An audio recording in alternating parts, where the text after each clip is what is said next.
నీతి కథలు టీవీ. అనగనగా ఒక ఊరిలో శివయ్య అనే మేకల కాపరి ఉండేవాడు. అతను చాలా తెలివైనవాడు. సమయం సందర్భాన్ని బట్టి నడుచుకునే వ్యక్తిత్వం కలవాడు. శివయ్యకు తండ్రి రాములు, తల్లి సీతమ్మ ఉండేవారు. ఒకరోజు శివయ్య స్నేహితుడు చిన్నయ్య శివయ్యతో ఇలా అంటున్నాడు. ఏంటి శివయ్య, మేకలు గాయడానికి వెళ్తున్నావా? అవునరా, వస్తావా ఇంటి నాతో? ఇన్ని మేకలు కాస్తున్నావు, నీకు భయంగా లేదా? భయమా? మేకలు కాయడానికి భయం ఎందుకు? అడవిలో నక్కలు తిరుగుతున్నాయంట, జాగ్రత్తగా ఉండాలి సుమి. అవునా, ఎవరు చెప్పారు? ఎవరైనా నక్కల వల్ల నష్టపోయారా? ఊర్లో ప్రజలు అనుకుంటుంటే విన్నాను. అయినా నాకేం భయం లేదురా, మేకల్ని ఎలా కాపాడుకోవాలో నాకు తెలుసు. నీ వయసుకి తగ్గట్టు చాలా తెలివిగా ఉన్నావురా. మేమంతా మేకలు కాస్తూ 10 ఏళ్ళు అవుతుంది, కానీ నీలా జాగ్రత్తగా మేకల్ని కాపాడడం నేర్చుకోలేకపోయాం. అయ్యో రామయ్య, మన పని మన చేతిలోనే ఉంటుంది. ఒక చిన్న తప్పుతో ఒక మేకపోతే అది నా బాధ్యత అవుతుంది కదా. అందుకే నేను జాగ్రత్తగా ఉంటాను. ఏ పని చేసినా మన చేతుల్లోనే ఉంటుంది. కాబట్టి చేస్తున్న పని చాలా తెలివిగా ఆలోచించి చెయ్యాలి. ఒకరోజు ఒక పెద్ద నక్క కొండవైపు వచ్చింది. దాన్ని చూసిన శివయ్య ఆలోచించడం ప్రారంభించాడు, ఏం చేద్దామని. కాని మిగతా కాపరులెవరూ గమనించలేదు. నక్క తన మనసులో, ఈ శివయ్య చాలా తెలివైనవాడు. ఈ ఊర్లో ఉన్న కాపరుల మేకల్ని చంపి తిన్నాను, కానీ ఈ శివయ్య మేకను తిననే లేదు.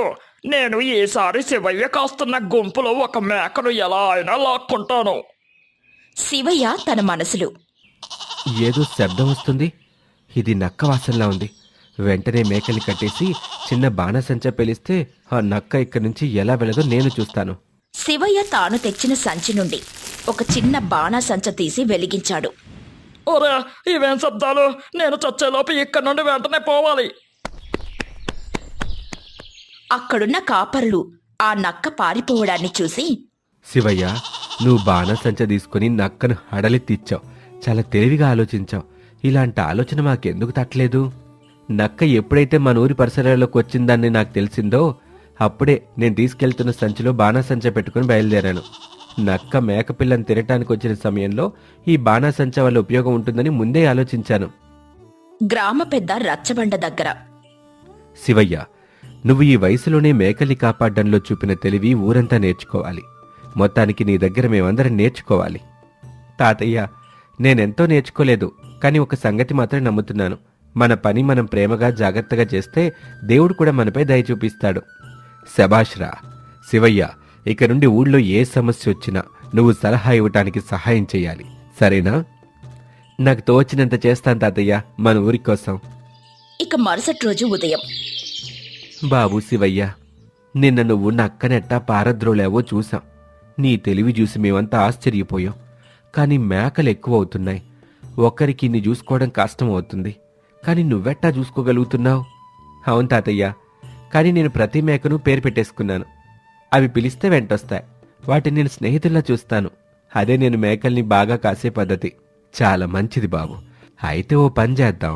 మన పక్కూరికి వచ్చే ఆదివారం జంతువుల తెలివితేటల పోటీలున్నాయంట. నువ్వు కూడా మేకలతో పోటీకెళ్ళు. పోటీనా? నాకు తెలియదు ఎక్కడ జరుగుతుందో. కొంచెం నన్ను కూడా తీసుకెళ్తావా తాతయ్య అక్కడికి? తప్పకుండా మనవడా, నీకో మంచి అవకాశం ఇది.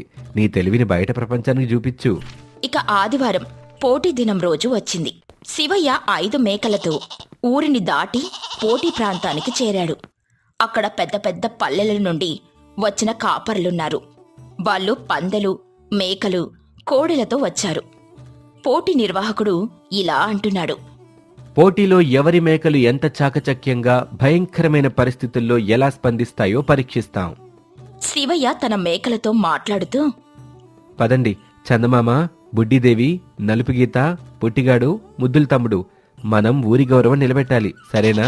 పరీక్షలు మొదలయ్యాయి. మొదటి పరీక్ష, మేకలు మంటలున్న దగ్గర నుంచి నమ్మకంగా నడవాలి. వెంకన్నపేట నుండి వచ్చిన కాపరి మేకలు భయంతో పారిపోయాయి. కాని బుడ్డిదేవి, నువ్వు నన్ను నమ్ముతావు కదా, నా చుట్టూ వచ్చినడు. శివయ్య వాటిని గట్టిగా పిలిచాడు పేర్లతో. ఆ మేకలు చుట్టూ తిరిగి నిప్పుకి ముందు నడిచాయి. పోటీ నిర్వాహకుడు, ప్రేక్షకులు, హరిరే, ఇవేంటి ఇంత బుద్ధిగా తెలివిగా ఉన్నాయి? మొదటి పరీక్షలో చిన్నయ్య నెగ్గాడు. ఇక రెండో పరీక్ష. మేకల ముందు నక్క వేషంలో ఉన్న మనిషిని ఉంచి వాటి స్పందన పరీక్షించాలి. శివయ్య మేకలతో. చూడండి, నేను కాస్తున్న మేకలు, మీరు భయపడకూడదు, ధైర్యంగా ముందుకెళ్ళండి. శివయ్య మాటలు విన్న మేకలు వెనక్కి వెళ్లకుండా చిన్నయ్య వైపు నడిచాయి. ఇవే నిజమైన తెలివైన మేకలు. ఇవి మామూలు జంతువులు కావు, చాలా ముందు చూపున్నాయి. పోటీ ఫలితాలు పోటీ నిర్వాహకుడు చెబుతూ, శివయ్య మొదటి బహుమతి గెలిచాడు. పెద్ద వెండి కప్పు, 10,000 రూపాయల నగదు బహుమతి వచ్చాయి. శివయ్య గెలుపు తెలిసి ఆ ఊరంతా సంబరాల్లో మునిగిపోతుంది. తరువాత ఊరి పెద్దలు శివయ్యను ఆశీర్వదిస్తూ ఊరి పిల్లలకు పాఠాలు చెప్పమన్నారు. శివయ్య పిల్లలకు తన రోజువారీ పనులు మరియు జంతువుల బుద్ధి, ప్రేమ, జాగ్రత్తల గురించి చెబుతూ ఉండేవాడు. ఇవాళ మన ఊర్లో పిల్లలు చిన్నయ్యను గౌరవంగా గురువుగానే చూస్తున్నారు. ఇది మన ఊరికి గర్వకారణం. చిన్నయ్య కేవలం మేకల కాపరి మాత్రమే కాదు, ఒక మార్గదర్శి కూడా అయ్యాడు. అతని తెలివి, నమ్మకం, జాగ్రత్త ఇవన్నీ కలిపి మానవ జీవితానికి కూడా ఎంతో అవసరమైన పాఠాలు. శివయ్య కాపరి పని చేస్తూనే ఊర్లో చిన్నపిల్లలకు సాయంగా ఉండేవాడు. మేకల్ని ఎలా శిక్షించాలో, జంతువుల ప్రవర్తన ఎలా అర్థం చేసుకోవాలో పాఠాలు చెప్పేవాడు. దీనిని చూసిన గ్రామ ప్రజలు ఆశ్చర్యపోయారు. బాబు శివయ్య, నీ తెలివి ఈ గ్రామానికి అద్భుతంగా ఉపయోగపడుతుంది.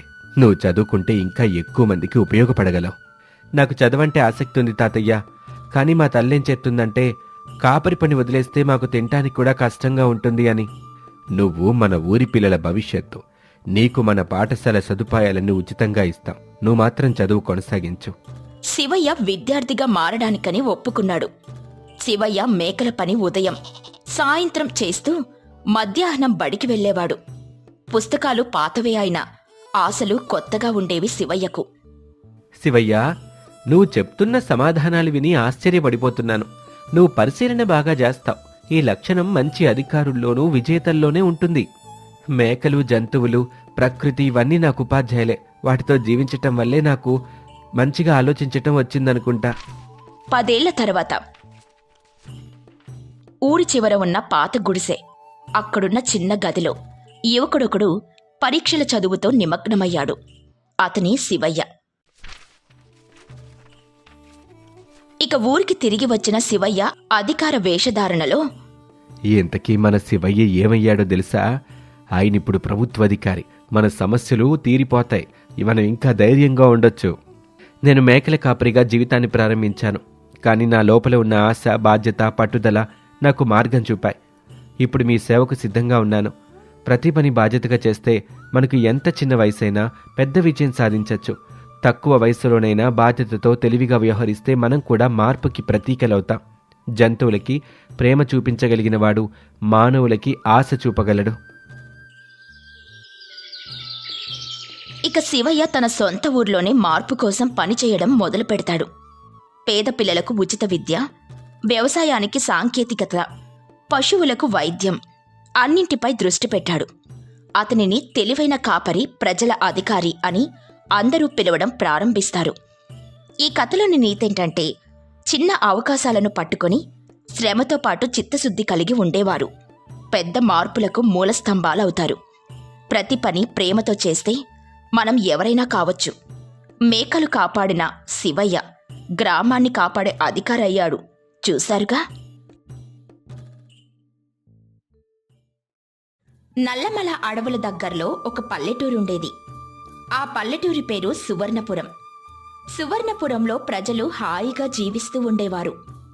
సువర్ణపురంలో అందరూ రైతులే ఉండేవారు. ఆ ఊరిలో రకరకాల ధాన్యాలు పండేవి, కూరగాయలు కూడా పండేవి. చుట్టుపక్కల ఉన్న ఎన్నో పెద్ద పట్టణాలకు ఆ ఊరి నుండే ధాన్యం మరియు కూరగాయలు ఎగుమతయ్యేవి. ఆ ఊరిలో తిన్నడు అనే ఒక వ్యక్తి ఉండేవాడు. అతను చాలా మంచివాడు. ఎంతో కష్టపడి వ్యవసాయం చేసేవాడు. ఇదిగో మల్లిక, మనం పండించిన ధాన్యం బాగా అమ్ముడుపోయింది. మన ధాన్యం పట్నంలో ఉన్న వాళ్ళకి ఎంతో నచ్చింది. ఇదిగో ఈ డబ్బులు తీసుకో, నీకు కావాల్సింది కొనుక్కో. అయ్యో, నాకేమి అవసరాలుంటాయి చెప్పండి. నాకేం అక్కర్లేదు. చూడండి, మన పిల్లల్ని పట్నంలో చదివిద్దాం. ఈ డబ్బు వారి చదువు కోసమే ఉపయోగిద్దామండి. ఈ డబ్బు వాళ్ళ చదువు కోసం ఉపయోగించమంటున్నావు, బానే ఉంది. వాళ్ళని పట్టణానికి ఎందుకు పంపాలి చెప్పు? ఇక్కడ మంచి పాఠశాలలు ఉన్నాయి, వాళ్ళు బాగా చదువుకుంటారు. కాకపోతే ఇక్కడ పెద్ద కళాశాల లేదు. కళాశాలలో చదివే వయసు వచ్చినప్పుడు తప్పకుండా వాళ్ళని పట్టణానికి పంపిస్తానులే. ఎందుకండి మీకు పట్నం అంటే అస్సలు ఇష్టం లేదు? ఎప్పుడు పట్నం గురించి మాట్లాడినా కాస్త కోప్పడుతూ ఉంటారు. అర్రే, పట్నం ఇష్టం లేకపోవడం ఏంటి? నాకు నా ఊరిపై ప్రేమ కాస్త ఎక్కువ ఉంటుంది. నా స్నేహితులు ఎంతోమంది ఈ పల్లెటూరిని విడిచిపెట్టి పట్టణానికి వెళ్ళిపోయారు. అందరూ అక్కడే హాయిగా ఉన్నారు. వాళ్ళు తమ తెలివిని గనక ఈ పల్లెటూరు ఉపయోగించుంటే ఈ పాటికి ఈ పల్లెటూరు బాగా అభివృద్ధి చెందేది. అడవికి దగ్గరగా ఉండటం వల్ల ఏ నాయకుడు మన పల్లెటూరిని అభివృద్ధి చేయటంలా. అందుకే నాకు పట్టణానికి వెళ్ళటం అంటే అంత ఇష్టం లేదు. అలా తిన్నడు తన భార్యతో చెబుతాడు. ఇంతలో తిన్నడు పిల్లలు బడి నుండి ఇంటికి తిరిగొస్తారు. తిన్నడి కూతురు పేరు రమ్య, కొడుకు పేరు రాజు. నాన్న, మాకు చాలా బాధగా ఉంది. అసలు ఇలా జరుగుతుందని అనుకోలేదు. అయ్యో బాధపడొద్దక్క, ఏదో ఒక రోజు మనమందరం విడిపోక తప్పదు కదా. అరే, ఏం మాట్లాడుతున్నారా మీరిద్దరూ? విడిపోవడమా? ఎవరు విడిపోవడం? కాస్త అర్థమయ్యేలా చెప్పండి. నా స్నేహితురాలుంది కదా, అదే ఆ కల్పన. కల్పన పట్నానికి వెళ్ళిపోతుంది. నాకు చాలా బాధగా ఉంది. చిన్నప్పటి నుండి నేను కల్పన కలిసి చదువుకున్నాం. ఇప్పుడు కల్పన లేకుండా ఎలా ఉండాలో నాకు అర్థం కావడం లేదు. అయ్యో, కల్పన అంటే ఆ మాధవయ్య కూతురేగా. మాధవయ్య పట్టణానికి వెళ్ళిపోతున్నాడా? నాకేమీ అర్థం కావటంలా. నేను ఇప్పుడే మాధవయ్య దగ్గరికి వెళ్తాను, అసలు విషయం ఏంటో తెలుసుకుంటాను. అలా తిన్నడు మాధవయ్య ఇంటికి పరుగులు తీస్తాడు. మాధవయ్య కుటుంబమంతా తమ సామాన్లను సర్దుకుంటూ ఉంటారు. ఏమిటి తిన్నడు ఇలా వచ్చావు? తెలుసా, నేను పట్టణానికి వెళ్ళిపోతున్నాను. అక్కడ ఒక ఫ్యాక్టరీలో నాకు పని దొరికింది. జీతం 20,000 రూపాయలు ఉండొచ్చు.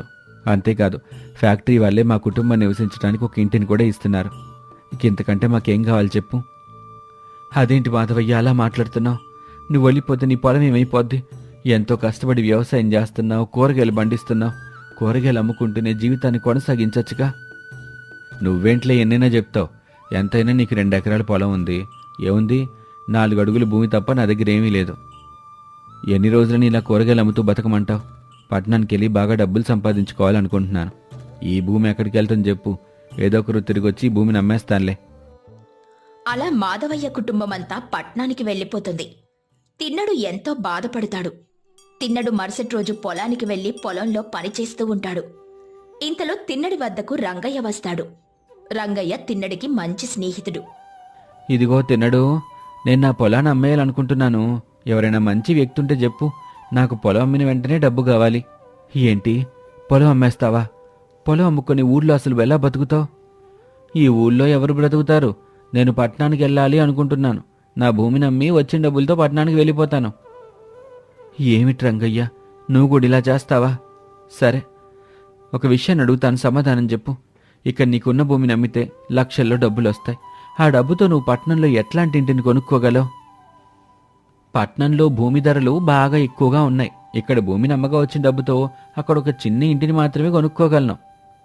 అంటే నువ్వు బంగారాన్ని నమ్మి ఎక్కడో దూరంగా వెళ్ళి అక్కడ ఇనుమును కొంటున్నావని అర్థం. ఇక్కడే వ్యవసాయం చేసుకో. ఏదో ఒక రోజు మన భూమి కూడా బంగారంలా మారుద్ది. అప్పుడు నువ్వు తప్పకుండా ధనవంతుడు అవుతావు. ఈ మాటలన్నీ వినటానికి ఎంతో బాగుంటాయి, కానీ ఆచరించడానికి కాదు. నాకు నీకంటే మంచి వ్యక్తి ఇంకొకరు కనిపించడం లేదు. ఇదిగో, నేను నా భూమిని నీకే అమ్మేస్తున్నాను. నువ్వే నాకేదో రకంగా డబ్బులు ఇచ్చేయి. అలా రంగయ్య తన భూమిని తిన్నడికే అమ్మేస్తాడు. తిన్నడు కూడా రంగయ్యకి డబ్బిస్తాడు. ఇక రంగయ్య కూడా తన కుటుంబాన్ని తీసుకుని పట్నానికి వెళ్ళిపోతూ ఉంటాడు. అలా ఒకరి తర్వాత ఒకరు పట్నం దారి పడతారు. అందరూ ఊరు విడిచి వెళ్ళిపోతున్నారు.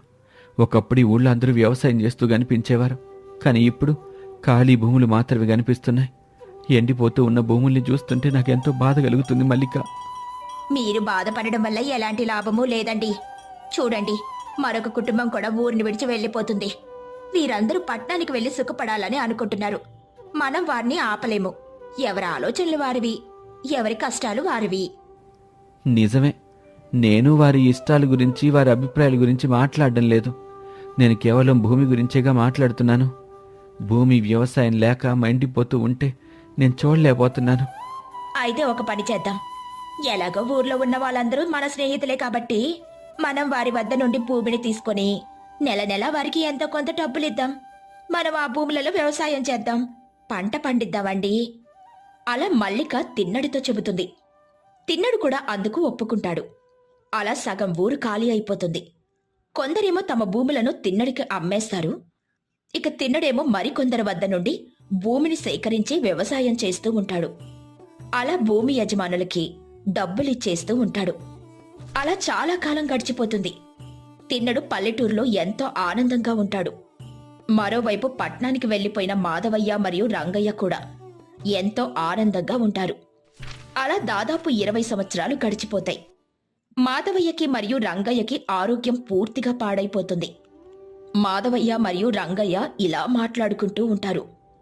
నా ఆరోగ్యం పూర్తిగా పాడైపోయింది. ఇక నేను ఎక్కువ రోజులు బ్రతకనని వైద్యులు చెప్పేశారు. వైద్యులు నాకు నేరుగా చెప్పలేదు, కానీ నా పరిస్థితి ఏంటో నాకు బాగా అర్థమవుతుంది. నేను కూడా ఎక్కువ రోజులు బ్రతకను. చనిపోయే ముందు ఒకసారి మన పల్లెటూరు చూడాలని ఆశగా ఉంది. నాకు కూడా మన పల్లెటూరుని చూడాలని కోరిక కలుగుతుంది. అలా రంగయ్య మరియు మాధవయ్య ఊరికి ప్రయాణం మొదలు పెడతారు.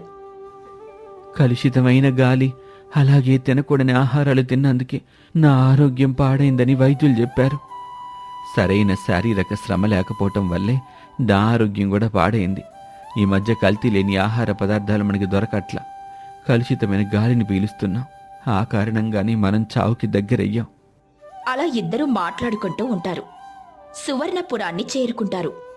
ఒకప్పుడు ఊరు ఎలా ఉండేదో ఇప్పుడు కూడా అలాగే ఉంటుంది. ఎక్కడ చూసినా పచ్చటి పొలాలు, నీరు, పక్షులు మరియు స్వచ్ఛమైన గాలి. అలా వారు తిన్నడి ఇంటి ముందుకు వెళ్తారు. తిన్నడి ఇల్లు పూర్తిగా మారిపోయి ఉంటుంది. ఒకప్పుడు తిన్నడిల్లు చాలా చిన్నగా ఉండేది. ఇప్పుడు అతని ఇల్లు పూర్తిగా మారిపోయింది. చాలా పెద్ద బంగ్లానే నిర్మించుకున్నాడు. అలా వాళ్ళిద్దరూ లోపలికి వెళ్తారు. తిన్నడు కూడా వృద్ధుడై ఉంటాడు. కాని చాలా ఆరోగ్యంగా అతని పనులు అతను చేసుకుంటూ చలాకీగా తిరుగుతూ ఉంటాడు. తిన్నడు రంగయ్యని మరియు మాధవయ్యని చూసి ఆశ్చర్యపోతాడు. ఇన్నేళ్లకు ఊరికి తిరిగొచ్చారా? ఇప్పటికి గుర్తొచ్చానా నేను? రండి కూర్చోండి. చూస్తూ ఉంటే ఏదో అనారోగ్య సమస్యలతో బాధపడుతున్నట్టున్నారు. అయినా ఎందుకు ఉండర్లే, ఎప్పుడూ కలుషితమైన గాలిని, కల్తీ ఆహారాన్ని తింటూ ఉంటారుగా. కానీ నువ్వేంటి ఎంత చలాకీగా ఉన్నావు? నేను గత 5 సంవత్సరాల క్రితం వరకు కష్టపడి వ్యవసాయం చేశాను. అంతేకాదు, కేవలం స్వచ్ఛమైన గాలి మాత్రమే పీల్చాను. అంతేనా? నేను పండించిన ధాన్యాన్ని వండుకొని తిన్నాను. కూరగాయలకి మాకు లోటే ఉంది. కావాల్సిన కూరగాయ నేనే పండించుకు తిన్నాను. అందుకే ఎంత ఆరోగ్యంగా దృఢంగా ఉన్నాను. అంతేకాదు, ఇవాళ నేను పండించే ధాన్యానికి, కూరగాయలకి మార్కెట్లో మంచి డిమాండ్ ఉంది. అదేదో అంటారుగా, ఆర్గానిక్. నేనిప్పుడు ఆ వ్యవసాయమా చేస్తున్నాను. పట్నంలో ఉన్న వాళ్ళందరూ సాంప్రదాయ పద్ధతి ద్వారా తయారు చేసిన ఆహార పదార్థాలే కొనుక్కొని తింటున్నారు. అందుకే బాగా డబ్బులు సంపాదించుకొని ఎంత పెద్దింటి నిర్మించుకోగలిగాను. నిజానికి మేం ధనవంతులుగా మారాలని పల్లెటూరిని విడిచిపెట్టి పట్టణానికి వెళ్ళాం. కానీ మేము నిజంగా ధనవంతులుగా మారలేకపోయాం. మేమెంతో డబ్బుని సంపాదించుకోగలిగాం, కానీ ఆరోగ్యాన్ని, ఆనందాన్ని సంపాదించలేకపోయాం. ఎవరైతే డబ్బుని కాకుండా పల్లెటూరిని ప్రేమించారో ఇవాళ అతనే నిజమైన ధనవంతుడిగా మారిపోయాడు. అవును, నువ్వే నిజమైన ధనవంతుడివి. ఆరోగ్యంగా, ఆనందంగా ఉన్నావు. ఎంతకంటే నిజమైన ధనం మరే ఉంటుంది చెప్పు? మీరు నన్ను ఎక్కువగా పొగిడేస్తున్నారు. నేనంత గొప్పవాణ్ణి ఏమీ కాదు. నేను కేవలం ఈ భూమిని, ప్రకృతిని గౌరవించాను. అందుకే ఇంత ఆరోగ్యంగా, ఆనందంగా ఉంటున్నాను. నేను కూడా మీకులాగా ప్రకృతిని, భూమాతని గౌరవించకుండా ఎటన్నా ఎగిరిపోయి ఉంటే ఇవాళ ఇంత ఆనందంగా ఉండేవాణ్ణి కాదు. మీలాగానే ఇబ్బందులు పడుతూ ఉండేవాణ్ణి. అలా ఒకప్పుడు పల్లెటూరిని విడిచిపెట్టి వెళ్లిపోయిన వాళ్ళందరికీ పల్లెటూరి యొక్క విలువ ఏమిటో వారికి అర్థమవుతుంది. అలా తిన్నడి జీవితం అందరికీ మంచి గుణపాఠాన్ని నేర్పుతుంది.